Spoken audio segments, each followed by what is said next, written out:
የተከበራችሁ አድማጮቻችን ከዚህ ቀጥለን የኢትዮጵያን ነባራዊ ሁኔታ በተመለከተ ከአቶ ደርበው ብርቁና ከአቶ አምሳሉ ዱባለ ጋር ቃለ ምልልስ እናካሄዳለን። ሁለቱም በስልክ መስመራችን ይገኛሉ። ጤና ይስጥልን፣ እንዴት አመሻችሁ? ሁለታችሁም እንግዲህ የተለያየ ስራ ድርሻ አላችሁና ራሳችሁን ለአድማጮቻችን አስተዋውቁልን። አቶ ደርበው። እኔ ደርበው ብርቁ። በቅድሚያ ለእናንተም ለጋዜጠኞች እንዲሁም ለአድማጮች መልካም የስራ ሳምንት እንላለሁ። እድሉን ስለሰጣችሁን አመሰግናለሁ። ደርበው ብርቁ ከታጠቅ አማራ አንድነት ማህበር በእስራኤል። እሺ፣ አቶ አምሳሉ። አምሳሉ ዱባለ የቀድሞ የአማራ አንድነት ማህበር ሊቀመንበር፣ በአሁኑ ደግሞ የሁለቱም ውህዶች የታጠቅ አማራ አንድነት ማህበር ሊቀመንበር። በጣም ጥሩ። አሁን ኢትዮጵያ ያለችበት ነባራዊ ሁኔታ ምን ይመስላል በእናንተ እይታ? እስኪ ከአቶ ደርበው እንጀምር። ምን እንግዲህ ጋዜጠኛ እንትን ታውቀዋለህ። በጣም ኢትዮጵያ ውስጥ ያለው ችግር ውስብስብና ሰው ወጥቶ የማይገባበት እንዳው ዝም ብሎ ሀገር እንደ ሀገር ስሟ ይጠራ ካልሆነ በስተቀር ያለው ችግር በጣም ዘርፈ ብዙ የዕለት ተዕለት ኑሮውን እንኳ ወጥቶ ለመግባት የማይችልበት አስቸጋሪ የፖለቲካ ውስብስብነትና ፖለቲካው ራሱ ህዝቡን እንዴት ሰቅዞ ይዞት እንዳለ ትልቅ በጣም ችግር ተፈጥሮ ነው ያለውና በምን ሁኔታ እንደሚገልጸው ባላቅም፣ ግን ያው ችግሩ ከየት እንደመጣ የችግሩ ሁኔታ በደንብ ታይቶ መፍትሄ ባለመሰጠቱ ምክንያት ነው መጥቶ ዛሬ ኢትዮጵያው ከዚህ ደረጃ የተደረሰችበት። በተለይ የዘር ፖለቲካ የሚባል ከ1983 ጀምሮ የተተከለ እንትን ትውልዱን ያው ኢትዮጵያዊነቱን እየጠላ ራሱን በብሔር ብቻ አጥሮ እንዲያፈቅር ተደርጎ በመሆኑ የዛ ውጤት ነው። አሁን ሀገሪቱ በፍጹም እንደ ሀገር ነው ያለች ብሎ ለማለት አይቻልም። ችግሩ እዚህ ሀገር ያለውን እየጎዳ ይኸው ሰው ሙቶ አስከሬኑ የመጣበት ሁኔታ፣ ሰው እየታገተ የሚያዝበት ሁኔታ ከዛ ሀገር ብቻ ሳይሆን ከዚህም የሄዱ ወገኖቻችን ችግር ላይ እንደገጠማቸው አይተናልና የሀገሪቱ ያለችበት ሁኔታ ይህን ነው የሚመስል ባጭሩ። አቶ አምሳሉ እዚህ ላይ የምትጨምረው ካለ?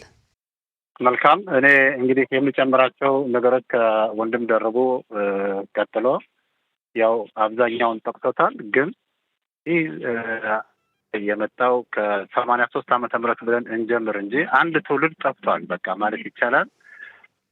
ግን ትልቁ በሽታ ያመጣው የአሁኑ ከ83 ይልቅ ከዚህ በ6 ዓመትና በ5 ዓመት ጊዜ ውስጥ ያለው ዘር ተኮር ጭፍጨፋ በጣም በሚያሳዝን መልኩ በተለይ ይሄ አማራውን ክፍል አማራ እንደ አማራነት ተደራጅቶ እንዳይኖር በፖለቲካውም በኢኮኖሚውም እንዲሁም በሕይወቱ ውስጥ ያሉትን ነገሮች በሙሉ ትልቅ ጠባሳ እየጣለ እየሄደ ነው ያለው አሁን ያለው መንግስት። ይሄ ሁሉ ነገር ግን አንዳንዴ ይሄ የፖለቲካ ሁኔታቸው ምንድን ነው ትልቁ ችግር? አንደኛ አማራን እንደ አማራ የሚለው ነገር ከሃይማኖት ጋር በተለይ ከክርስትና እምነት ጋር አብሮ በማያያዝ በዚህ በአራቱም ክፍለ ሀገራት ያሉትን ከዛም አልፎ በአርሲ በወለጋ ያሉትን አማራዎች በሙሉ የማጥቃት ሂደት ነው እየተካሄደ ያለው እና ይሄ ሁሉ ነገር ግን ከመጀመሪያውም ቅድም ደርበው ወንድሜ እንደጠቀሰው ከ1983 በፊት ከ50 ዓመት በፊት ጀምሮ ይሄ የፖለቲካ ሴራ ይሰረበት የነበረው ይህን ህብረተሰብ ነው።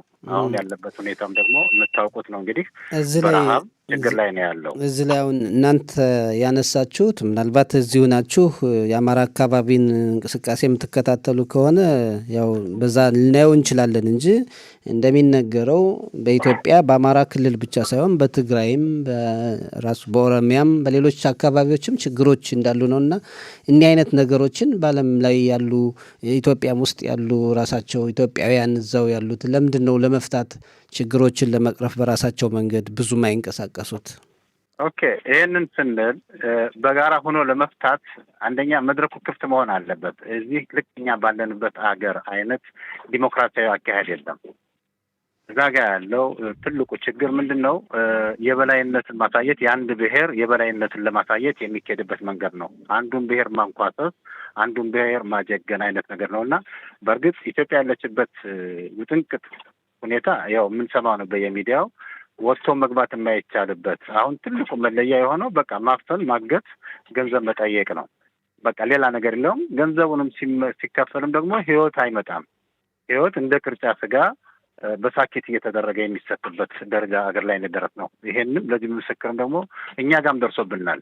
እዚህ ያለን ቤተ እስራኤላውያን የይሁዳ እምነት ተከታዮች እዛ ለጉብኝት በሄዱበት ወቅት ላይ የደረሱ ጉዳቶች አሉ። ይህን ስንመለከት አገሪቱ ላይ ሰላም እንደሌለ ያስታውቃል።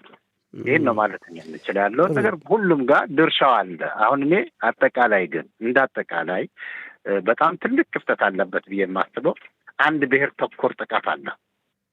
ይሄ በየትኛውም ክልል ላይ ብትሄድ፣ ለምሳሌ አርሲ ውስጥ ብትሄድ፣ ወለጋ ብትሄድ፣ እንዲሁም ጋምጎፋ አሁን ጭራሽ ከሃይማኖት ጋር በተያያዘ መልኩ እያደረጉ የፖለቲካ ሂደታቸው ወይም ደግሞ የወንበር ማስጠበቁን ሁኔታ ነው ተይዞ የሚካሄድ ያለው። ያም ደግሞ ትልቅ የሆነ የውሸት ትርክት እንግዲህ ድሮም በ1966 ጃንሆይ በወደቁበት ሰዓት ላይ የቡርዣ ስርዓት ተብሎ ያ የሚፈረደው ግን እንደ አንድ ብሔር ተደርጎ ነው። በቃ አማራው ገዛ የሚባል ነገር ነው። ይሄ ነው እንግዲህ የፖለቲካ ሂደታቸው የመጡበት ከ66 ጀምሮ የመጣው ዛሬ ሲንከባልል መጥቶ አሁን ወደ የቀበሌና ወደ የወረዳ እየተገባ ሰው አይተን የማናውቀው ሰምተን የማናውቀው ነገር እኛ አሁን እንግዲህ በይሁዳውያን ላይ ጀርመኖች ጨፈጨፉ ጨረሱት የሚለው ነገር አሰቃቂ ድርጊቶች ካሉበት በላይ ኢትዮጵያዊ ይሆናል። ይህን የጀርመን ጭፍጨፋ በኢትዮጵያ ካለው ሁኔታ ጋር ማነጻጸር ይቻላል? ለየት ያለው ነገር እኔ ልነግርህ እችላለሁ። እንዲያውም የባሰ ነው ለማለት የሚቻለው የሰው ልጅ እንደ ከብት ወደ ታች ተዘግዝቆ የሚታረድበት ችግሮች፣ ግጭቶች አሉ። ግን ከጀርመኑ ጋር የሚነጻጸር መስሎ አይታየኝም። ችግሮች አሉ። ከዚህ ላይ አሁን የሆኑት ተመሳሳይ ድርጊቶች አንድ ዘር ተኮር የሆነ ይሄን የሚያመሳስለው አንድ ዘር ተኮር የሆነ ጥቃት አለ። እዛም ጀርመኖች የሚያጠቁ የነበረው ይሁዳውያን ነው። እዚህኛውም ደግሞ ያለው ዘር ተኮር ጥቃት ያለው አማራው ላይ ነው። ችግሮች እንግዲህ በተለያዩ ክልሎች እንዳሉ ነው እኛ ደግሞ የምንሰማው። ሌላው አቶ ደርበው አሁን እናንተ እዚህ ሀገር ሁናችሁ ትንቀሳቀሳላችሁና ምንድን ነው በዋናነት የምታደርጉ? መልካም እንግዲህ ጋዜጠኛ ሰጥያው ጉዳዩን አሁን ወንድሜ እንደገለጸው ሆኖ አሁን የኛ መታገል የኛ መንቀሳቀስ እንዳለ ሆኖ አሁን የሀገሪቱ ችግር ግን በደንብ የታየም አይመስለኝም። ምክንያቱም ይሄ ብሔር ተኮር እንቅስቃሴ ተዘርቶ ሲበቅል ነው አገሪቱ ለችግር ለከፍተኛ አደጋ እንደምትጋለጥ የሚታወቀው። አሁን አማራ ሕዝብ ላይ እየተፈጸመ ያለው ግፍና በደል ከመጀመሪያውም ጀምሮ የትግራይን ሕዝብ የማይወክሉ በትግራይ ስም የተደራጁ የኦሮሞን ሕዝብ የማይወክሉ በኦሮሞ ሕዝብ ተደራጅተው በግልጽ የፖለቲካ ፕሮግራማቸውን ቀርጠው አማራን ካላጠፋን ያው ኢትዮጵያ አትፈርስም፣ ኢትዮጵያ ካልፈረሰች ደግሞ ኦሮሚያ የምትባል ሀገር ትግራይ የምትባል ይሄ የፖለቲካ ፕሮግራማቸው ስለሆነ በሬዲዮ ጣቢያቸው ላይ የሚሰጠው ሀሳብ ብዙም ይሄ ግልጽ ሊሆን ይገባል ባይ ነኝ እና ከዛ የመነጨ ግን ትግራይም ዛሬ አሁን ያለበት ሁኔታ በጣም በሚያሳዝን የትግራይ በጣም በከፍተኛ ችግር ላይ ያለ ችግሩን ግን ትናንት መፍትሄ ቢያገኝ ኑሮ ያ ብሔር ተኮር በአማራ ላይ ሲደረግ የነበረው የማይገባውን የማንነት ጥያቄ አንስተው በሰላም እንደ አንድ ሀገር ዜጋ ሰርቶ መብላት ሲቻል የመጡበት መንገድ በዚህ ሚዲያም ከ10 ዓመት በፊት እንደዚህ ወጥተን ተናግረን ነበር። መፍትሄ ቢያገኝ ኑሮ አሁን ያለው ችግር ባልኖረ ነበር። ስለዚህ እኛ የምናደርገው እንቅስቃሴ በኢትዮጵያ ውስጥ ሰላም እንዲሰፍን ኢትዮጵያና ኢትዮጵያውያኖች በጋራ የሚኖሩባት የጋራ ስርዓተ መንግስት ኑሯቸው እንዲኖሩ ነው የምንፈልግ እንጂ እኔ አሁን አማራው ተገዶ የገባበት የህልውና ትግል አለ። ይሄ ራሱን የቻለ በምን ሊቋጭ እንደሚችል አብረን የምናየው ነው። ነገር ግን አጠቃላይ ይሄ ዘር ተኮር የሆነውን አስተሳሰብ የተማረ ያን ተምሮ ደግሞ ስርዓተ መንግስቱ ነው የተቀመጠው መዋቅር ፈራርሶ አዲስ ነገር እስካልመጣ ድረስ በኢትዮጵያ ሰላም ይመጣል ብዬ አላስብም። እኛም የምናደርገው እንቅስቃሴ ያው ከዚህ አኳያ ህዝቡ መብቱን እንዲያስከብር፣ መብት ግን ሊመጣ የሚችለው ከትግራይ ወንድሞቻችንም ከሌሎችም ከኦሮሞ ከሌላውም ኢትዮጵያ ወንድሞቻችን ጋር ቆም ብለን ማየት ያስፈልጋል። እስካሁን የሄድንበት መንገድ በፍጹም አያዋጣም። ህዝቡን ወደ መቀመቅ ውስጥ እየከተተ ለምንድን ነው ይህንን አሁን ያልከውን ትልቅ አስታራቂ ነገር ነው አቶ ደርበው? ለምንድን ነው ኢትዮጵያ ህዝብ ራሱ በዘር ተኮር ነገር የሄድንበት ጥሩ አይደለም፣ ዋጋ አስከፍሎናል እና ከአሁን በኋላ እንደዚህ አይነት ነገር ይብቃን የማይለው ራሱ ህብረተሰቡ እዛ ያለው እየታሰሩ እኮ ነው ጥያቄ የሚያቀርቡ ያለ ሀሳብ የሚያምጥ በልካት እልፍ አላፋዎች እኮ እየታሰሩ ነው። ያን ተገዶም የተገባ ነገር እኮ ስለሆነ እኮ ነው ጦርነት የገባው ህዝቡ። አሁን እኮ ለምን በህወሓት ጊዜ አማራው በዚህ ደረጃ ለምን አልታጠቀም ነበር? ለውጥ ይመጣ እንደሆን በሚል በተወሰነ መልኩ እንቅስቃሴ ያደርግ ነበር። በአሁኑ ልክ አፍንጫው ታጥቆ ዛሬ ሀገሪቱ በዚህ ደረጃ የሰላም እጦት አልገጠማትም ነበር። ይህ ስለዚህ በሰላም እናድርግ የሚለው ጥያቄ ሲነሳ ነው ነበር። ሰላማዊ ታጋዮች በሰላም ይታገሉ የነበሩ ምሁራኖች እየታሰሩ እያሉ መብታቸውን እንኳን ለማግኘት የራሳቸውን መብት ማግኘት ስላልቻሉ ያ ችግር ያመጣው ነው እንጂ እንትን አይደለም። ጥሩ አቶ አምሳሉ፣ አሁን መንግስት የኢትዮጵያ መንግስትም በተለያዩ እዚህም እኛ የጠየቅንበት ሁኔታ አለ። መንግስት መሳሪያ ታጥቀው የሚንቀሳቀሱ አካላትን የሚወቅስበትን ሁኔታ አይተናል። መሳሪያ ታጥቀው ደግሞ የሚንቀሳቀሱ አካላትም እንዲሁ መንግስትን ይወቅሳሉና እንዴት ነው ይህ ችግር ሊፈታ የሚችለው? አሁን እያየን ነው። በተለያዩ ቦታዎች መጎብኘትም መሄድም አይቻልም። የሀገሩ የህብረተሰቡ ክፍልም እንቅስቃሴ ማድረግባቸው አካባቢ እንዳሉ ደግሞ ይነገራል። እና ይህንን ችግር እንዴት ነው መፍታት የሚቻለው? አቶ አምሳሉ። መልካም ወንድም ሰጠኝ። ይሄ ትልቁ ነገር መፍትሄ ይሆናል ተብሎ የሚቻለው ነገር ቅድም ልክ ወንድም የደርበው እንዳለው ሰላማዊ በሆነ መንገድ መነጋገር፣ መመካከር፣ ችግሮችን በሰላም ለመፍታት መጣር ያስፈልጋል። በመሳሪያ ማንም አሸናፊ የለም፣ አሸናፊም የለም፣ ተሸናፊ ነው።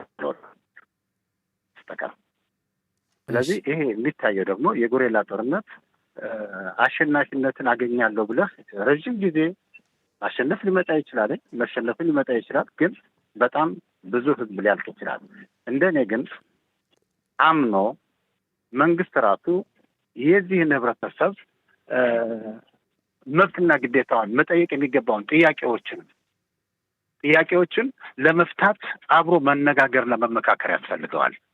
ይሄ ዝም ብሎ በእብሪተኝነት ግን እኔ ዛሬ መሳሪያን አስወርድሃለሁ፣ ቀበቶህን አወርደዋለሁ፣ እንደዚህ አደርግሃለሁ የሚባለው ነገር የህፃን ልጅ አይነት አነጋገርና ጨዋታ ከአንድ ትልቅ ህብረተሰብ ላይ ይህን ያህል በጣም በወረደ አይነት በመንግስት ደረጃ ላይ አንድ ሀገር በሚያስተዳድር መንግስት ላይ ይሄን ያህል ንግግርም አስፈላጊ አይደለም። ይሄ የምናየው ነው፣ በየሚዲያው የምንሰማው ነው።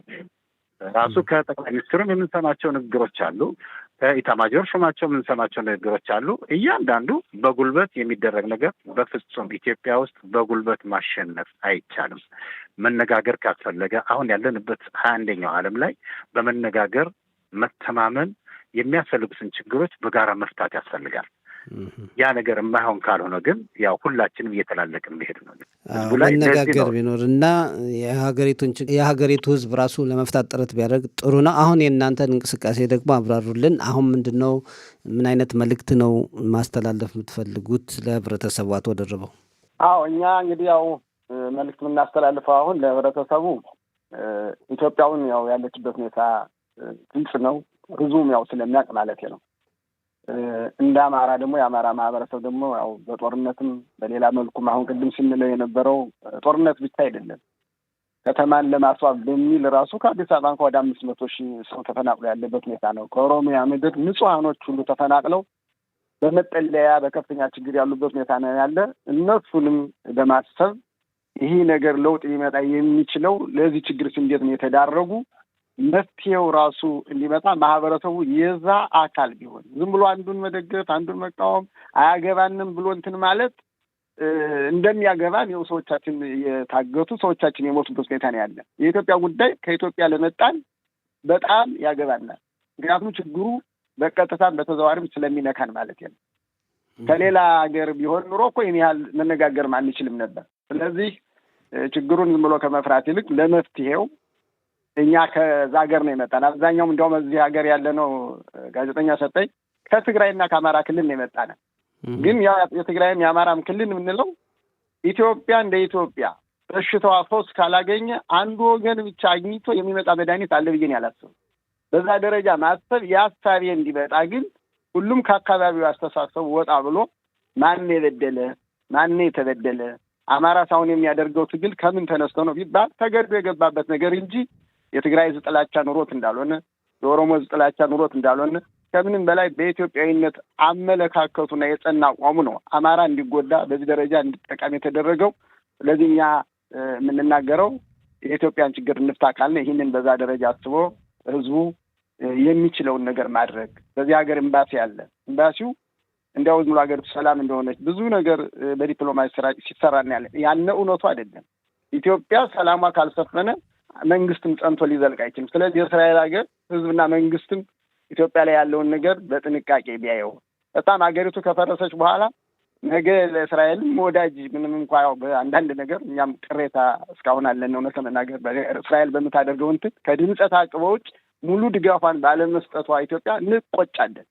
ቢያንስ እንደዚህ አይነት ስርዓተ መንግስት ኢትዮጵያ ውስጥ ሊተከል የሚችልበትን መንገድ እሳቤ ውስጥ አድርጋ ብትሰራ ይበጃል ብለን እናስብ። ለዛ ደግሞ አሁን ያለውን ነገር በአዎንታዊ መልኩ የምናደርገውን እንቅስቃሴ ተመልክታ እስራኤልም ድጋፏን እንድትሰጥ ነው ማሳሰብ የምንፈልገው ነው። አቶ አምሳሉ መልካም ወንድም ሰጠኝ። እንግዲህ ያለን እዚህ የተደራጀንበት ዋናው ትልቁ ምክንያት ያው የምታውቀው ነው። ሁላችንም አብዛኞቻችን እዛ ትውልደ ኢትዮጵያውያኖች የመጣንበት አካባቢ ትብታችን ተቀብሮ የመጣ ባህላችን፣ ወጋችን አንድ አካባቢ ላይ አብሮ ሰርጾ የመጣ እስከሆነ ድረስ ያን አካባቢ ሲጎዳ እንግዲህ እንደ አካባቢ እንኳን የትኛውም ይሁን የትም ኢትዮጵያ ተጎዳች ሲባል ሁላችንም ሆ ብለን እንደምንነሳው ሁሉ ያን እንግዲህ በተቻለ መጠን በሰብአዊነት ተገናኝተን ረሃብ በጣም መጥፎ ነገር ነው። ጊዜ የሚሰጥ ነገር አይደለም። በረሃብ የተጎዱ ህጻናት አሉ፣ እናቶች አሉ። አሁን እንደምታየው ድርቁ በጣም እየሰፋ ነው የመጣው። በተለይ በሰሜኑ ክልል ላይ በጣም የሰፋ ከጦርነቱ የባሰ ረሃቡም ደግሞ ሰውም ፍጹም መገናኘት አልቻለም። ሰው ወጥቶ መግባት የማይችልበት ደረጃ ላይ ነው ያለው እና በተቻለ መጠን በዚህ ሰዓት ላይ ነው ሰው ሆኖ መገኘት። ለሰው ሰብአዊነት ነገር እንዲሰማን ያስፈልጋል። እኔ ዛሬ እዛ ቦታ ላይ የለሁም ብዬ ብል እዛ ስለሌለሁ እዚህ ጋር ስላለኝ ተርፎኝ እየበላሁ እየጠጣሁት ንጹህ አየር እየተነፈሱ ዲሞክራሲ በሆነች ሀገር ላይ እየኖርኩ ከዚህ በፊት ነበርኩበትና በቃ የራሳቸው ጉዳይ ነው የሚባለው ነገር ላይ ብዙ ጊዜ ጆሮ ዳባ ልበስ አይነት ነገር አለ እና በግል ልናዝን እንችላለን፣ እናዝናለን። አንዳንድ ዜናዎችን ስንሰማ ያሳዝነናል። ግን የጋራ ህብረት አድርገን እዛ አካባቢ ላይ መረዳት የሚገባቸውን ለመርዳት ትኩረት መስጠት እኔ በእኔ በኩል ብዬ የማስበው። ምክንያቱም ዛሬ እኛ እዚህ ባንመጣ እናቴ እዛ ብትሆን፣ እህቴ እዛ ብትሆን፣ ወንድሜ እዛ ቢሆን ወይ እኔ እዛ ብሆን እኔም እዛ በሆን ሊከሰትብኝ የሚችለውን ችግሮች እዚሁ ቁጭ ብለን አይናችን ለሰከንድ ጭልም አድርገን ማየት ያስፈልጋል እና በዚህ ደረጃ እዚህ የተደራጀ ነው 2 ማህበራት ነበር፣ የታጠቅ አማራ ማህበርና የአማራ አንድነት ማህበር። ስለዚህ ሁለቱም ደግሞ አንድ አይነት ተመሳሳይ ሰብአዊነት በዚህ ጉዳይ ላይ ብቻ ይሰራ የነበረ። በቅርቡ ለምሳሌ አሁን ምሳሌ ልሰጥህ እችላለሁ። አይና ቡግና የነበረው የረሃብ ችግር አይታችሁታል።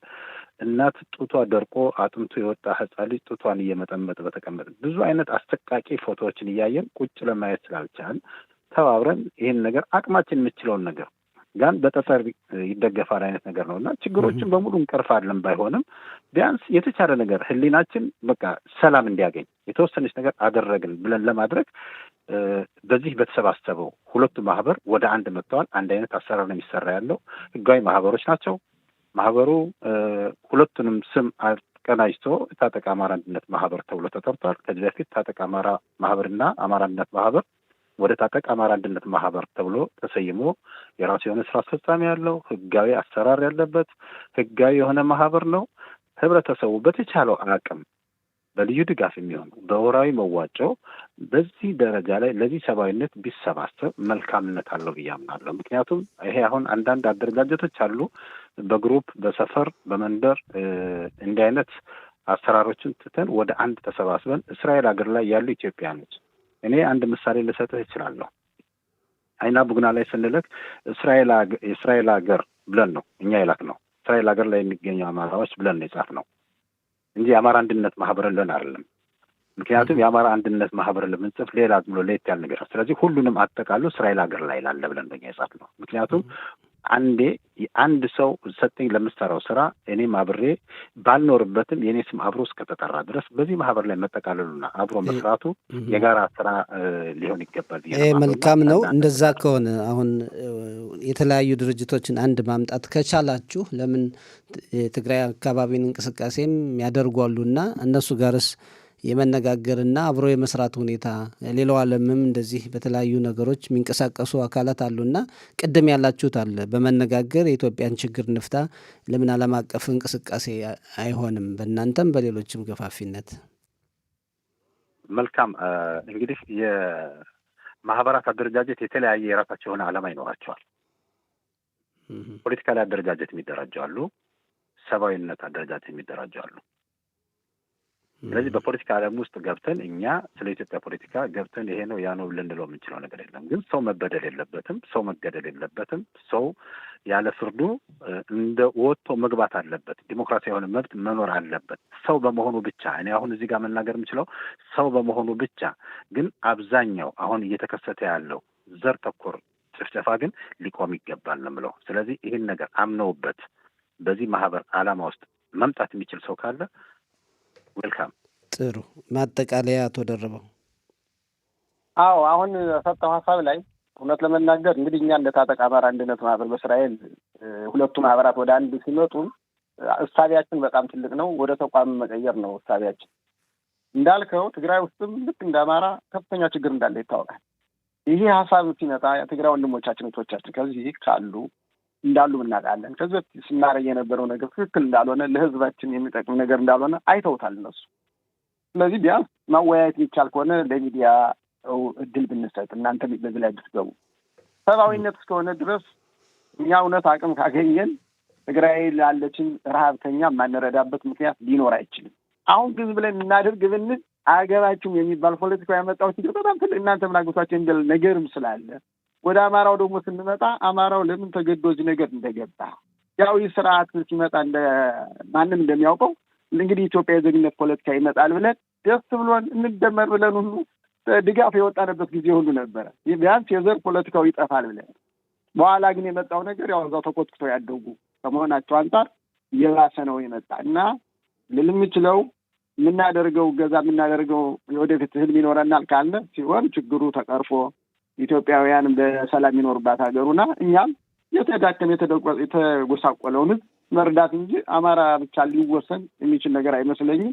ለጊዜው ግን ያው የአማራው ችግር በጣም ተባብሶ ያለበት ብዙ ግፍና በደል እየተፈጸመ ያለ የሚያበሉ የሚያጠጡ ብቻ ሳይሆን በርካታ ሀብት የነበራቸው ሰዎች ነው ከኦሮሚያ ክፍል ተፈናቅለው ዛሬ ቤተ መልካቹ ነው የሚኖሩት ኑሮ ስናይ በጣም ያምናል። ይህ ደግሞ ለማንም ሰው ለሆነ ሁሉ ያሳዝናልና ከዛ የተነሳ ነው አማራ ላይ ያለውን ነገር ነው የምናደርግ ለጊዜው ምንል እንጂ ታቢያችን በትግራይም አልፎ ሌላውን እንደሚሆን ነው መናገር አፈልግም።